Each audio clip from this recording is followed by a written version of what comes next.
Hello, community. How are you doing? I hope this video finds you well. For this week's topic, I'd like to talk a little bit about communication, dialogue, and responses to our emotions and how we communicate that to others, and truly how our relationship with our own emotions shows up in our relationship to our emotional responses in communication, in dialogue, and relationships with other people. So, one of the challenges that I have gone through myself and what I address in practice a lot is this owning our feelings. And what I mean by that is that when we are triggered in a current day situation, it's very easy to be seduced that this situation is unique and independent, and it like we place all of the blame, 100% of our emotional reaction on this current person in front of us or current life events. And we seem to forget that in that moment there's a very valid reason why we are responding in that way, why we are choosing to process the situation the way that we are choosing to process it.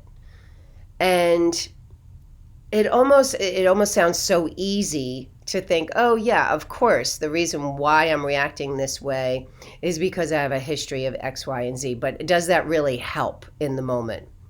How does it help? It helps because it can make us take that pause, because right there it is a moment to heal old past hurts, or I should say become whole and bring compassion to ourselves for those old past hurts so that we can go through a compassionate forgiveness process right there. Because when we give the current day 100% of the blame, either the person or the event, it's very overwhelming, number one. And then we start asking ourselves, how did I get here again? Why am I always feeling this way? And if we really keep our eyes open to the awareness of what's happening in the brain, we do have this opportunity to understand our neurological patterning. And how this helps is because we can find it in our body in that moment before we have the conversation of conflict, to give ourselves that private moment. It's a very personal experience, very intimate experience, to give ourselves this moment of compassion and to try to get a sense from above to understand the pattern, not to feel from above as in spiritual bypass, not to just say, oh yeah, because of X, Y, and Z in my past, but to try to, yes, intellectually understand it, yes, intellectually validate the story.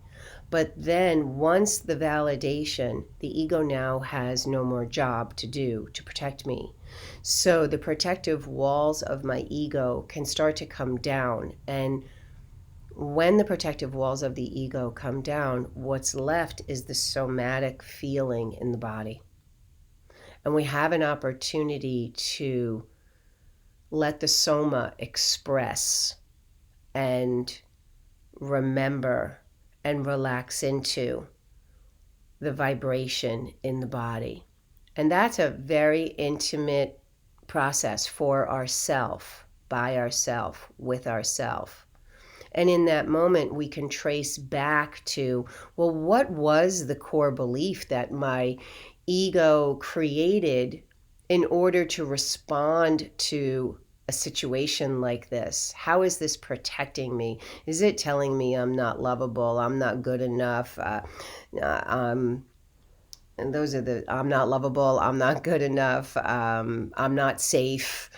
There's like 5 or 6 basic core beliefs that, because they were formed so when we were so much younger, right? When we didn't have the intellectual processing of reasoning, we were young, and so we made it about us, right? That's what we do as children. We made it about us, but then that gets carried forward into our adult life, and then we find that we're taking everything personal. And yes, people can definitely upset us and hurt us, and it's normal that we do get upset and that we do get hurt. However, if we find that we're reacting or showing up in a way that doesn't match the current day situation, like we find that we're overreacting, or we find that we're staying triggered for like more than 48 hours, like we can't get ourselves back to a compassionate, loving place. We can't get emotional space. So we can't regulate the nervous system.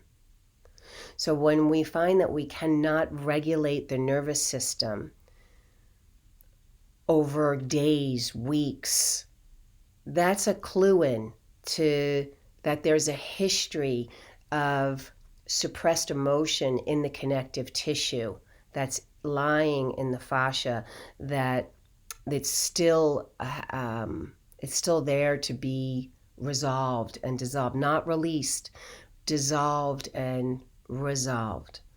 And we do that with somatic practice.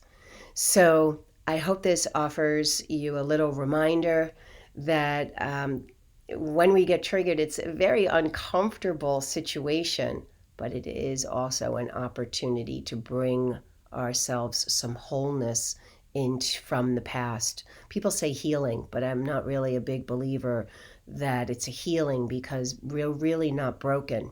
My view is really that it is an opportunity to bring a sense of wholeness back into the places that we've abandoned ourself. We've split apart from ourself with the ego protector limiting beliefs. So I hope this helps. I love to hear your feedback, and thank you so much for commenting on other past videos, and I really hope you have a beautiful week. Thanks.